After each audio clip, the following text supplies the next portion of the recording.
Need help getting the right clients for your business? Ever wondered if there was some strategy for you to attract and convert people to become your ideal customer? Figuring out how to generate leads can be tough, but it doesn't have to be if you create your luck and follow proven best practices. Join Jason Vana in the Dominate Your Market podcast as he shares how to generate leads the correct way, the way that builds trust and loyal clients. I want to welcome you to the Dominate Your Market podcast, where we interview leaders, CEOs, founders, and high-impact business development professionals to get their insights on how you can grow your business efficiently, build an amazing company, and still have a life. Today's guest is Jason Vana. Jason is a brand and content strategist, entrepreneur, and founder of SHFT. Great to have you on the show, Jason. Hey, thanks, Michael. It's really exciting to be here. I am super pumped. You know, I first came across you on LinkedIn.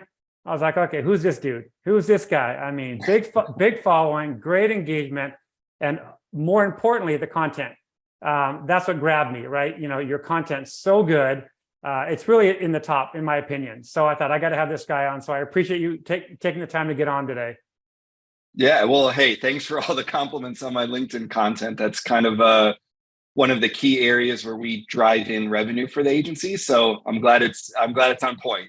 Oh, no. It caught my attention for sure. And it's interesting because I noticed you mentioned that you've done content marketing for 20 years. Yeah. That is exactly how long I've been doing it. I launched awesome. I launched a golf fitness membership website, the first in the world, back in 2001. I took fitness and golf, put it together, and it was a membership site. And there was nothing like it in the world. And I built this thing to 7 figures in less than a year using content and video marketing. Literally, that's it. Right. And there was no social media. There was one thing though that was huge for me, which was YouTube. So I was putting out YouTube videos to the point where I was getting 30,000 views per video within a couple of months. And one of the videos has 1.6 million views, something like that, one video. So, and I don't say that to brag, I say it to turn it back on you, to say how important content is. And yet even 20 years later, holy shit, most of the companies are blowing it. I want you to talk about that. What are you seeing out there? You guys are an agency, your company looks freaking impressive. So that's awesome. But what are you seeing out there? I mean, these can be big companies, mid-sized companies. What are you seeing out there where they're really blowing it? So the biggest thing that we kind of say at SHFT is that most B2B, especially in the B2B realm, now B2C is different. They tend to be doing marketing really well. But in the B2B realm, what tends to happen is most content just sucks. And I think a lot of the reason why is they view content as a marketing tactic. Like, hey, this content has to generate leads for me. It has to bring in downloads. It has to, accomplish some kind of revenue goal per post. And so that's where you get all the listicle posts, or that's where you get the blog posts that, are supposed to rank on Google. But when you search for it and you land on it, you read the post and you're like, this is actual just crap. Anyone with common sense would know that what you're saying is true, but that's not what I'm after. I'm after something deeper. I'm after something to solve my problem. And a lot of B2B content is really focused on SEO and keywords. It's focused on, here's our product, here's how great our product is, you want to buy our product. And it's not really this educational or entertaining type of content that we see really well in the B2C space. And so I always say, and what we say here at SHFT is that content is a branding tactic. And if you can change the focus of how you view your content, when it is a marketing tactic, content has to generate MQLs, it has to bring in leads, it has to bring in revenue. But when you look at it as a branding tactic, really the goal then is, I just want to position myself as the resource to reach out to, the resource to focus on, the resource to come to when you have a pain point, when you are trying to solve something, or when you just need entertained, whichever version you want to use there. And the crazy paradox of this is, if you focus on the branding side and you really focus on, I'm just using content to position ourselves as the only choice for our ideal customers, what happens is you generate a lot more leads than you would as if you looked at your content as a lead gen tactic. So things like all these ebooks that are behind a gate and you have to give your email to get it, and then you download it. It's like this one-page piece of crap that like you look at and you're like, a fifth grader would know this. Why did I give you my email? And now I'm in your funnel and I'm going to get 50 emails like pushing me to a demo, pushing me to sales. Like no one buys that way anymore. No. And yet that's how we still use content. But if you see content as a branding tactic, all of a sudden you're like, well, I don't want to use gates, because gates are they don't position me.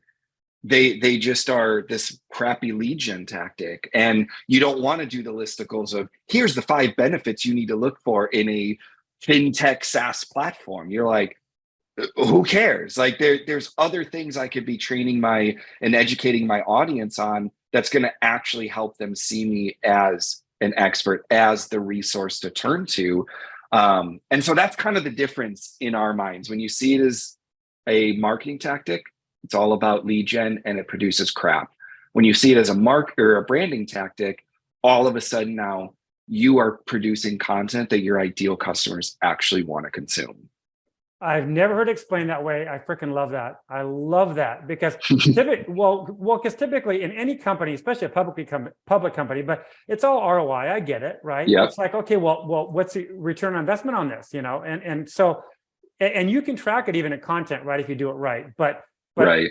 For a lot of people, like you said, they're not educating their market. They're not positioning themselves as the leader, right? They're also, you said 2 words, educating and pain. And those are the 2 big ones for me. You know, it's for me, pain. Pain is a motivator. Yeah. You know, when pain gets great enough for anything in our lives, I don't care if it's somebody, you know, saw a picture of themselves, they've been overweight forever, but they finally saw the one picture and they're like, oh my God, look at that, right? And then that triggered them and they went on this massive weight loss program and they look amazing now. Right. So that's that pain. I feel like content, if they can have an angle of pain, extracting pain, that's a big one. Right. And I do believe in brand messaging and differentiating and all of that. Mm-hmm. But you said educating and pain, and that was 2 big ones for me, for sure. Yeah. And really, I would add a caveat to this, because a lot of times in B2B, what happens is we think that our ideal customers have a pain point, and maybe they do. But realistically, I mean, I'm sure you know this in your own business, in your own life, there are pain points that aren't painful enough yet for you to actually put money to it or to change. And so what happens in the B2B space is people are like, well, this solves this pain point, but they actually haven't talked to their ideal customers to see, is that pain point painful enough for me to throw money to it to relieve it? And in a lot of cases, so when we do like our brand positioning process with clients, what we look for when we do this, the customer side, where we get to know their ideal customers, build out their customer file, one of the things we're looking for is, what is that actual pain point? Not the, oh, hey, our platform solves this, but really, what's that pain point that's going to get your ideal customers to say, hey, this is painful enough. I'm going to get my butt up out of this chair. I'm going to throw money at it because I can't stay in this pain any longer. And a lot of times when we talk pain points, most B2B companies are using such a surface level pain that people are like, man, I'll just use Zapier and a Google sheet to solve that pain. It's not enough for me to drop money on it or to change my whole process or to come in and switch all these other platforms in order for your platform to work for me. You have to find that what I would call like that real pain. What is the real pain that is so painful that it's like, take my money because I need this solved? And that's where, if you can address that in your content, that's what's going to start generating the leads and generating the revenue, because people are like, and the crazy thing is, like, and this is what we see with our own content, you know, because Shift is a branding agency. And most people in the B2B space, when they think of branding, they think logos, fonts, colors, message, and that's a brand. Letterhead. Yeah. And like, and I've posted about this on LinkedIn before and had other marketers say this too, but like, brand is not really a marketing add-on to make everything look pretty. Brand is the business or the customer facing side of your business strategy. So the way we operate is you have your business strategy, you have your brand strategy, marketing, sales, product, operations, customer service, everything else comes out of that brand strategy. And when you see it only as this add-on to marketing, oh, it's what makes our creatives look pretty, when that's how you view brand, well, of course you're not going to invest in it, because who cares if you're using blue or green in your colors? Like, no big deal. Add more salespeople, get revenue that way. But when you understand that brand really is a driving force, it changes how you even view your content. And you realize that this is a really awesome way to speak to the pain points that your ideal customers have, their true pain points, and get them to buy.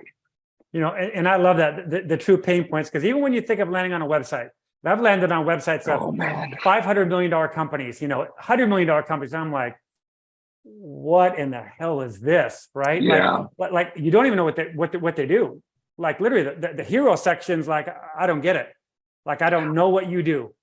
I evaluate roughly I do like 100 brand messaging evaluations every year for clients, or for prospects. And so basically what we do is we jump on the hero section of your website. Oh boy. And what I do live is I read it and I say, what the hell do you even do? 99.9% of the brand messages I evaluate, I look at it and I'm like, so what actually do you do? Because this isn't clear at all. I have no clue who you help, how you help, why I should even give a riff about your company, and why I shouldn't just bounce off your website and find a competitor's website. None of this is in your brand message. And the sad thing is most B2B companies, they look at it and they're like, oh, like typical B2B brand message. We help optimize the conversion rates for like enterprise clients that want to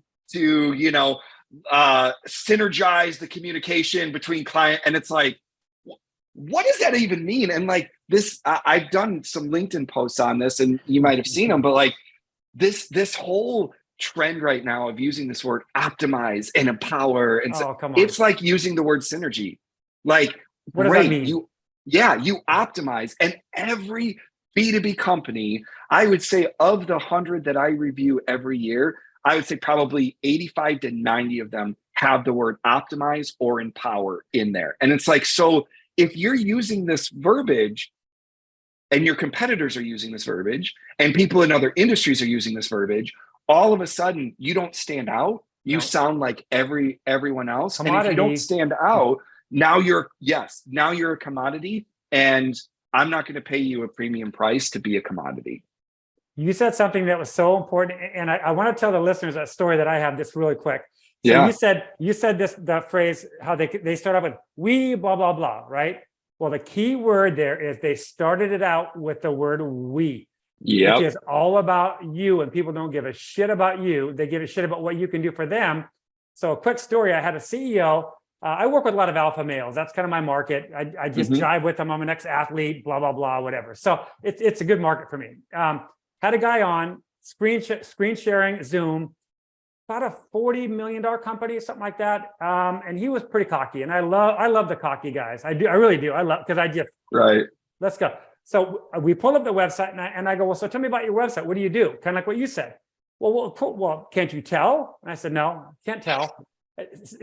First thing, and he looked at me like, who the fuck are you, right? That's number one. Then number two, I go, so do you care about your customers? Well, of course. What kind of question is that? And I said, well, let me ask you a question. If you say the word we, what does that mean? And he didn't get it. He goes, well, what do you mean? And I go, well, if you're standing in front of somebody at a coffee shop and you go, we, what is that? Well, I guess that's talking about myself. Right. I said, so let's do a view and find on your homepage for the word we. So take that little tip there, sir, and use that one. So I did it. He's watching me. Did it view find we. His homepage lit up like a Christmas tree. It had 26 we's on the homepage. And it literally, because when you do a view and find, it highlights it yellow. So 26 yellows like a Christmas tree were all over that homepage. And I'm like, sir, we got a problem here. And he hired me on the spot, and we got working on the content and all that stuff. But that's the point I'm trying to make with you, is that what you're saying is so rampant out there. And I want the listeners to understand, stop talking about yourself, stop talking over people, and speak to their pain points. So what you say, Jason, is spot on. Spot on. I mean, and what you guys do at Shift is pretty freaking amazing, right? I mean, I went to your website. I get it right away. Boom. You practice what you preach. Yep. And I knew your website would be that way because that's what you do for a living. But I think as marketing people and content people, we know what we're going to see when we land on a website. We know it. Like 90% of the time, right? They're like, here we go again, right? Same old shit. Right. Yeah, it's so cool. Well, you talk about on your LinkedIn, and this was really cool. We transform B2B service brands into the only choice using our 5-step brand position method. That jumped off the page for me. Like that literally was like, whoa. I mean, I wanted you. Yeah. In LinkedIn, we can't bold anything, but that's like, talk about that. Talk about at Shift how you do that, because that is really that statement right there really impacted me. Yeah. So as it says, we kind of follow this like 5-step process in order to really position people as category leaders in whatever category they're in. And so kind of how this works is step 1 is like an evaluation. We come in, we evaluate your current brand, because what happens in a lot of B2B companies, especially if you're talking tech companies or SaaS companies, they tend to be led by product-led CEOs. So they invest all the money in the product. But when it comes to marketing and branding, it's like, well, if I build it and I put up a website, they'll come.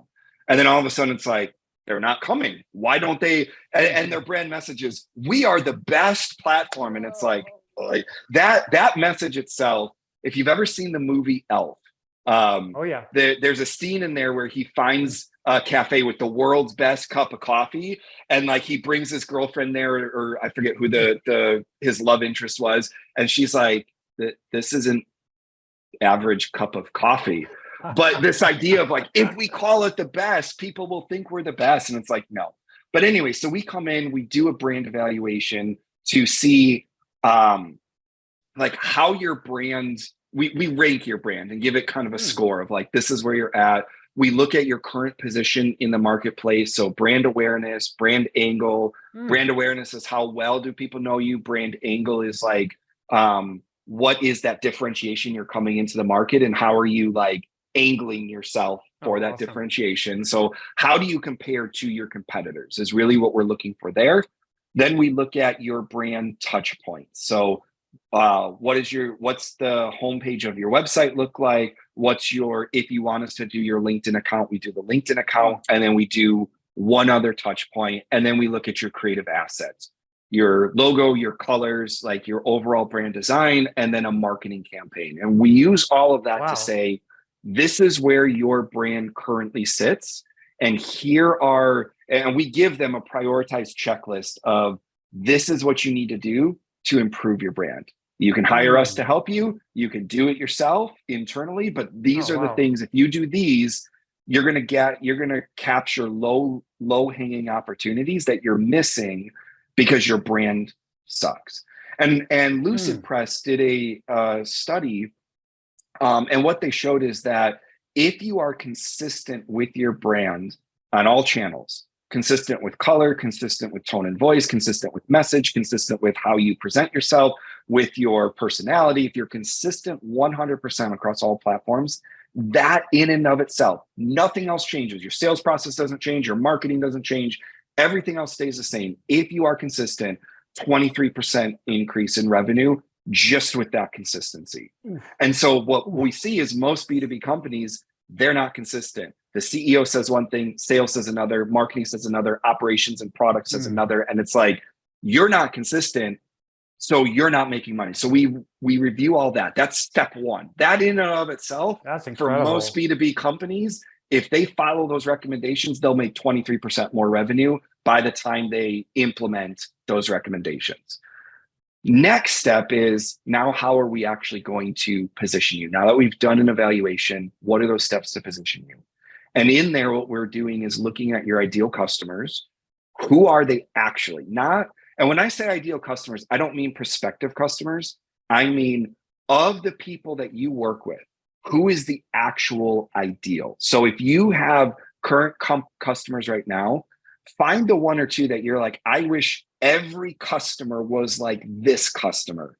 That's what I mean by ideal. These are the ones that you want to build your company around. Those are the ones to build your brand around. So we do that. We do interviews with those ideal customers to pull out the nuggets, to pull out like, why do you work with them? What do they do well? What do they not do well? What are your pain points? We interview their ideal customers, create a customer blueprint that they can use in marketing and sales, give to other vendors for like, if they want to run Google ads, all that kind of stuff. Then we do uniqueness, which is, what do you not just say that you do differently, but what do you actually do and how are you different? What sets you apart? And out of that, we develop your brand identity, values, personality, tone and voice. We do your brand story, and then we write your brand messaging. So to the point where you could take this brand messaging, put it on the hero section of your website and say, boom, you're going to start seeing more conversions just because your message is clear. After that, at the end of that phase, we do a one-page strategy so that your entire team knows, here's our purpose, here's who we're going after, here's our differentiation. And we do another one-page tactical. Now that you have this, here are the steps to do. So like, hey, we gave you this tagline. Here's where you need to put it. Update your website, update your email signature, put this sucker on your social media, everything. So we do that tactical breakdown. Next step, and this just depends on the company, is where we would do brand design. Logos, fonts, colors, all your brand assets. Some companies that come to us like already have brand assets in place or brand creative, they have a logo. So they're like, we don't necessarily need to update it unless you guys review it and say, this is your new identity and this says something different. So we kind of do this evaluation and see, do you need a new brand design? In a lot of cases, no, or it's like, hey, just tweak this design a little bit and do that internally. So that's step 3. Step 4 is brand activation, where we come in and we say, okay, what's this overall experience that you want your ideal customers to have with you? What's the like when they touch any point of your business, what's the impression you want them to have? We figure that out, and then we help you in an ongoing basis. We help you and your team develop out all the touch points that help you go from, help your ideal customers go from, I don't know who you are, to I'm a paying and happy customer and I'm going to refer you to other people. What are those touch points to get them down there? So things like, what needs to be on your website? What should be in your content? What should be your marketing strategy? What's your onboarding process? What's your offboarding process? What's your fulfillment process look like? What is your product? Is there certain features that you're missing or not missing? Is there something in your service that you could do better so that people are more delighted? So we look at all of that. It's not just a marketing thing. It really is product, operations, all of that. And that just depends on how long you engage us for. If you engage us for like 3 months on that, we're obviously not going to touch everything. But we touch the most important things. And then the last step, step 5, would be content, because we see content as a branding tactic. So now that you have this strategy, now that you have these touch points that you're sending people back to a good website, you've got this awesome onboarding process. Now let's develop your content strategy so that you can take this brand that we've built, all this activation stuff, and actually get it out there so people know who you are and they have this amazing experience from, one LinkedIn post all the way down to, I just paid you $100,000 for your service. Like, what is that journey to get them from there? So that's kind of our 5-step. That's amazing. Our 5-step process. Yeah. So when you think about it, like, when I sit down with prospective customers and I go through all of that, they're like, I freaking thought brand was just a logo. And I'm like, I was just going to say, they're like, most people do, but like, look at And here's the thing, the customers that engage us in all those steps and like actually do everything, implement the strategies we give them, take the recommendations and all that, they see, like we did this with a client recently. They I can't share names, but they are a software company and whatnot, and they have a great product, but they didn't know how to position, they didn't know how to communicate. They took that brand message, they redid their own website, put the brand message on there, and basically they told us, since we've done that, we have seen a massive amount of inbound leads coming in of people that we didn't have to reach out on a sales perspective and try to get on the phone. They came to us and said, I want to talk to you about your product. And I'm like, that's the power of brand right there, is to like attract the right people who will give you money. Well, it's so interesting because I'm a huge believer in websites, right? I've got a team that's built websites for a long, long time, but that hero section, people don't understand. It is prime. It is the biggest prime real estate you have. And you've got about 5 freaking seconds. Yep. You got 5 seconds, man. And if you've got some big wasted pictures sucking up the whole thing, and you've got some wee thing at the top, you are losing 90% of your visitors right there. Gone. Yep. See ya. So one thing I wanted to ask you. Oh, go ahead.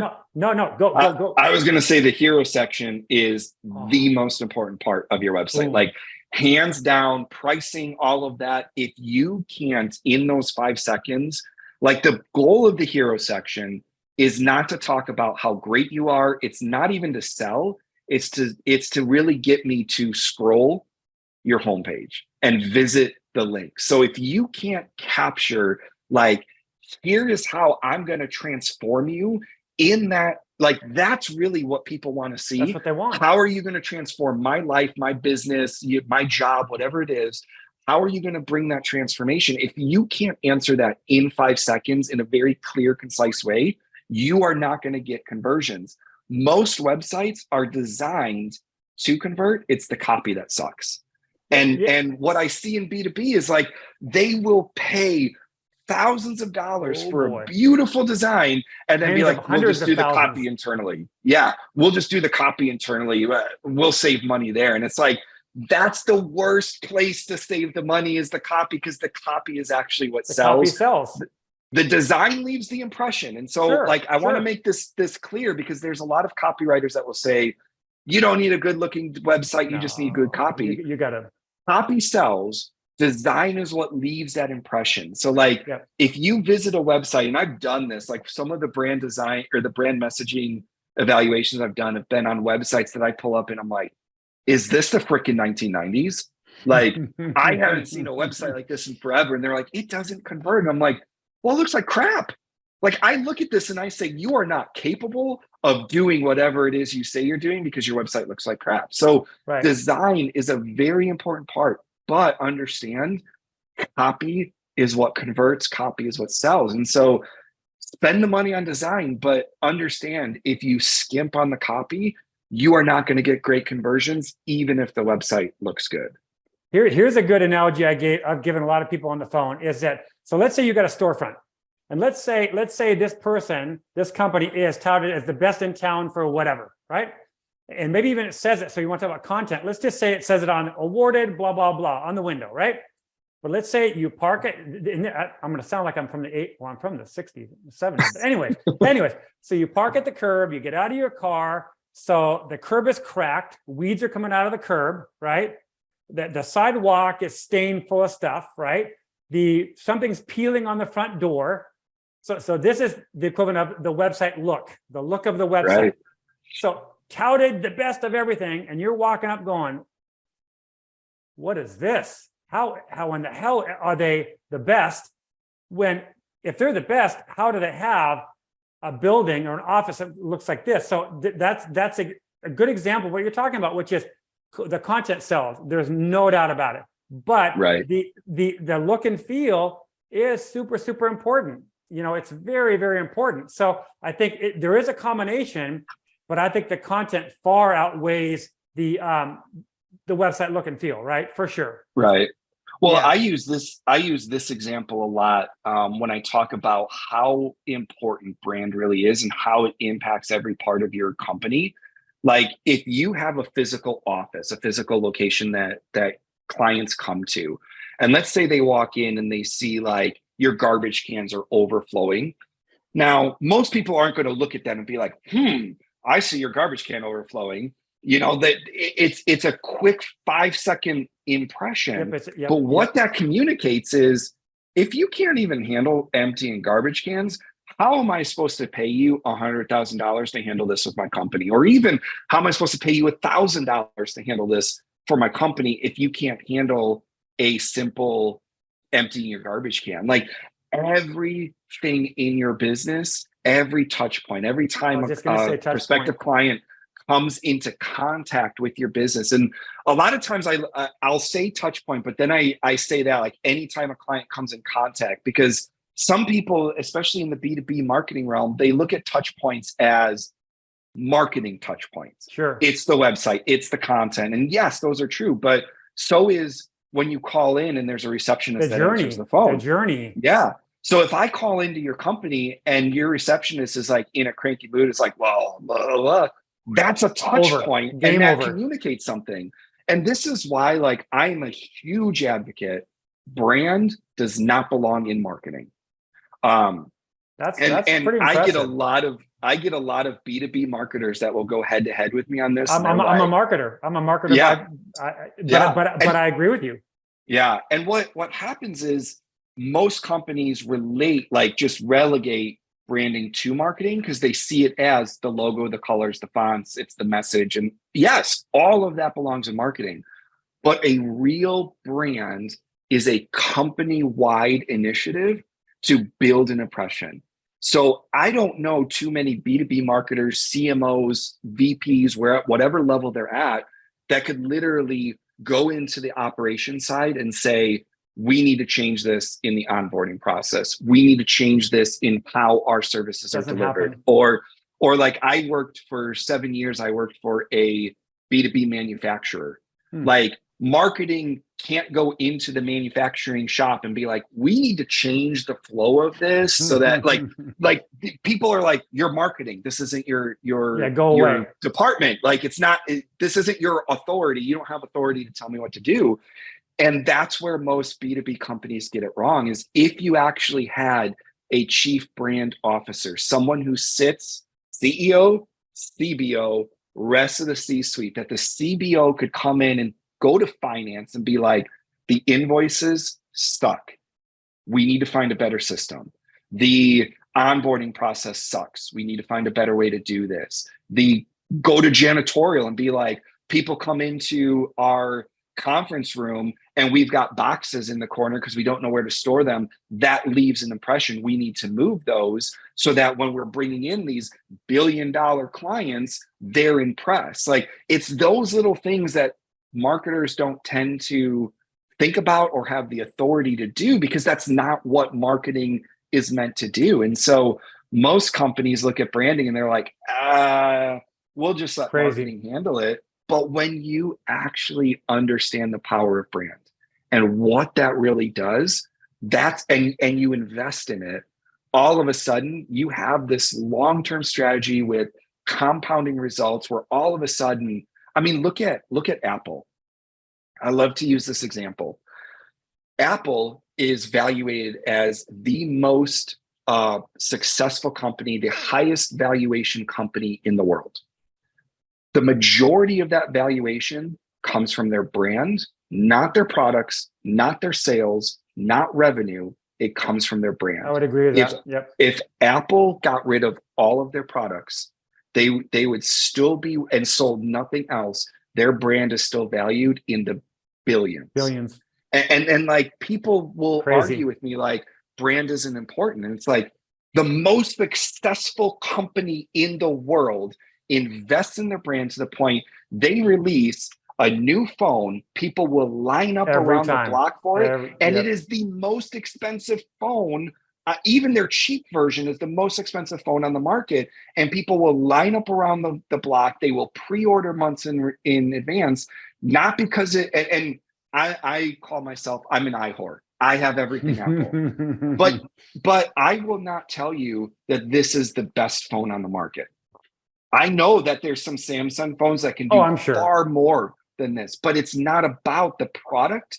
It's about the brand and the experience that you bring. And that's the difference. Like when you invest in your brand, you can have the not the best product on the market, but you can charge a premium price for it, and people will still buy it because of the experience, because of the feeling, because of the prestige it brings, because of the identity they get from this. That's what brand does. You will never get that with performance marketing. You will never get that with like a sales-led organization. If you are a brand-led and brand-invested organization, you can turn into an Apple where people will know that other competitors' products are better, but they'll still buy yours. And that's what brand strategy, that's what we bring. It's why on our website we say become the only choice. The only choice Is we're turning you into the Apple for your category. Is that people will say, I know so and so is better, but I love this brand more and I'm going to buy it.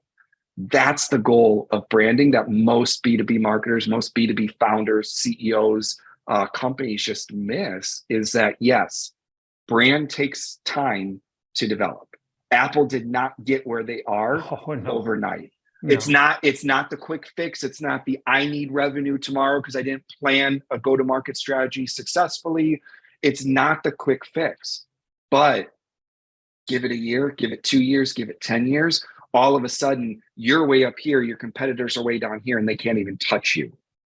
But that requires an investment. It requires changing the org structure in your company. It requires seeing brand as this full company initiative, not just a marketing initiative. And we even say this, like when it comes to brand, if you do not have a CBO on staff, the person who should own the brand is the CEO, not marketing, because that is how important a brand is to the overall success of your entire company. You know, you said some awesome things there. One thing you said, and I love the passion, by the way, because you just elevated. You're like, woo. I get really passionate about brand. no, well, that's how I feel about business development. Same thing, right? Yeah. I mean, when I get talking, it's people are like, whoa. But one thing you said when you were talking about Apple for you, Jason, emotions start to and for me, what I try to tell like a client is, even when it comes to brand, is how do you want people to feel when they hear and see your brand? How do you want them to feel? Because feel is emotional and decisions are made on emotions. Therefore, make them feel a certain way, and you key to the kingdom right there. Key to the kingdom, right? So that's where brand experience comes in. 100%. Figure out what 100%. Feeling you want them to have, reverse engineer it into, well, I know we got to go here really quick. One last example using Apple. If you walk into an Apple store, this is how important brand is to them. If you walk into an Apple store, every MacBook is at a certain angle. Jeez. And they do this on purpose. So you actually have to grab it. Yeah, they literally take a ruler and angle it exactly so that you have to touch the computer and re-angle it. It is a tactile, like if you feel a MacBook and you feel any other laptop, all of a sudden you're like, ooh, this is that is incredible. This is aluminum. This is a good feel. Like you feel the thickness of it, you feel the quality of it. So when you re-angle it so you can start playing with it. I did not know that. They do that with the iPads too. The reason why it's kind of angled so you can't see it is so you literally pick it up and you touch it. And they understand our product feels better, not just looks better or what it feels better. And so if we can give that tactile experience, all of a sudden, like the first time I touched a MacBook, I was like, why would I go back to this cheap plastic, Dell or whatever it is, when this is like aluminum? And my words out of my mouth when I got my first MacBook, and this was like years ago, was, this thing is sexy. I would never say that about a Dell. I would never say that about, a Windows-based computer that's in a plastic shell and whatever. This you can't see it, but I'm touching my MacBook here. This is sexy. That is a brand driven decision to say, hey, if they feel it, they will buy it. That's incredible. And that's what you need to do. Like, even if you have a service, you have to think through, how can we give that experience of like touching our service or engaging with it or seeing it before you buy it, having the senses of hearing it, and smell might be difficult, but like touching it and all how do I give them this tactile experience so when they engage with it, the more senses you engage, the more they're likely to buy. So like, how do you do that from a service side? And that, we don't have time to go into that kind of stuff, but it's something for you to think about as a business owner. Like, how do I engage more of the senses to build that affinity that I say, I'll never buy another laptop because it's just not sexy. It doesn't feel good. Right. Those are the little decisions that tend to happen from a brand perspective. When you're a product led, you're not thinking, how does it feel? You're like, does it function? Does it work well enough? Blah, blah, blah. But when you're coming from a brand side and you're like, does it feel good? Would people look at this and say, this is sexy? That's when you know you're onto something in your marketing, in your sales, in your business as a whole. And the sad part is a lot of B2B leaders they won't embrace that. Hopefully they're going to listen to this podcast, but it's so true. It's when you go back really quickly, I'm going to say this. Yeah. So I've got all Mac products. iMac right now, this is an iMac we're working on, and I've got my iPhone, everything. So when you have that and you go out in a social environment to a coffee shop and you whip open that MacBook, there is something about it, because you said it, the word sexy. Yeah. It is sleek. It's beautiful. The big Apple's right on there. There is something about how it makes you feel even when you're in public, right? The Apple product. So if B2B leaders listening to this can think, how can you get that high fidelity feel, even if it's emotional, not physical? And there's a way to do it. It takes companies like your guys' to do it, but you extract that and get that deep level feeling, you will dominate your market. Right over there. You'll dominate your market. Well, and you touched on something really, and then I'll shut up. Like, no, I love this. This is awesome. But like you touched on something really, really interesting there. The product was designed from a branding standpoint, that if you did pull this out at a coffee shop and you opened it, the logo is big on there. It lights up, but there's nothing else. It's sleek. Clean. Like, so when they designed it, they didn't design it for functionality. They didn't, and yes, they did, but like, they didn't design it for like aerodynamics and all this kind of stuff. They designed it from how cool are you going to look when this is in front of you? And that's something that B2B doesn't even think about, of like, how cool is this going to be? How is this going to build this, like, almost wrap your identity in this product? And like, I've had people ask me, because I use Apple a lot. We use like 10,000, which is an athletic clothing company. They did the Outlast a Tesla campaign where they had people run as long as a Tesla could go before the battery drained. Like, so we looked at BrewDog and all these kind of, and it's all B2C. And a lot of B2B companies are like, well, where's the B2B examples? And I'm like, show me a B2B company that actually invests very deeply in their brand like B2C does, and I'll use them as an example. But most B2B companies, they don't care about brand because they are sales or product driven. But we are in a new buyer's market where B2B buyers now, they are used to buying B2C. Like, I buy on Amazon for myself. I also buy for my company. And if you can't give me an Amazon style experience, if you can't give me what I'm used to, where I can go on here, search reviews, see if I like you, do all this research, make 85% of the sales decision is made before they even request a demo, talk to sales.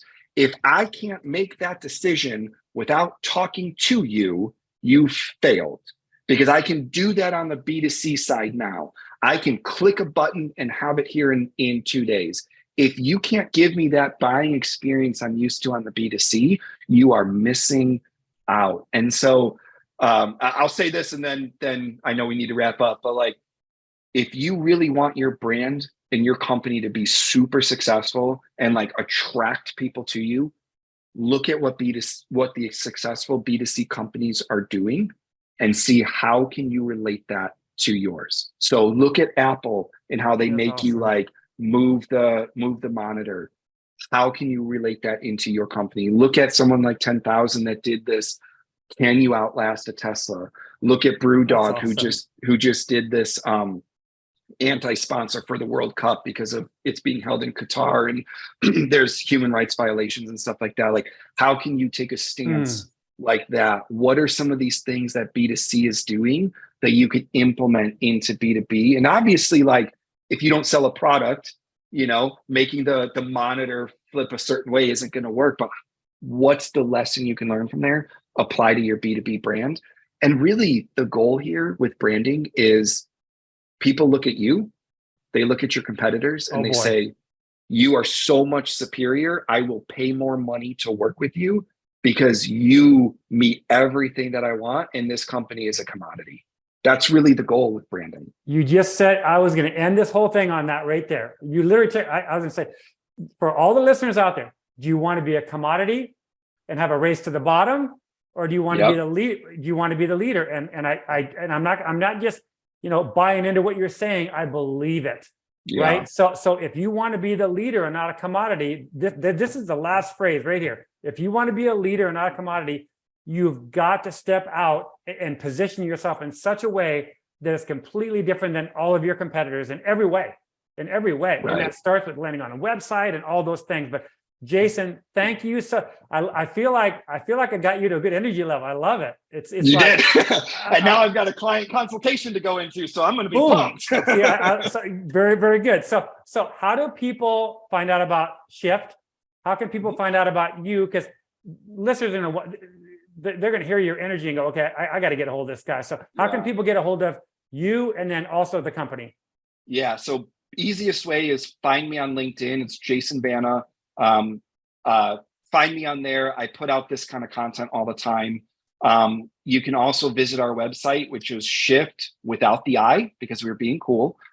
.agency, shift.agency. We've got resources on there. We've got podcasts on there, all kind of stuff to help you understand how your brand positions. There's an email newsletter we send out every week that you can subscribe to on the website. So I would say LinkedIn and website, those are the best ways to get a hold of us. Would love to chat with you if you've got brand questions, if you're looking to become the category leader. That's what we do. Oh, all people need to do is go to your LinkedIn and your last, for listeners that don't know, your last name, Vana, Jason Vana. Correct. Not B, it's a V, everybody listening. But yeah, go to Jason's LinkedIn because you'll see the value right there. And read the About section.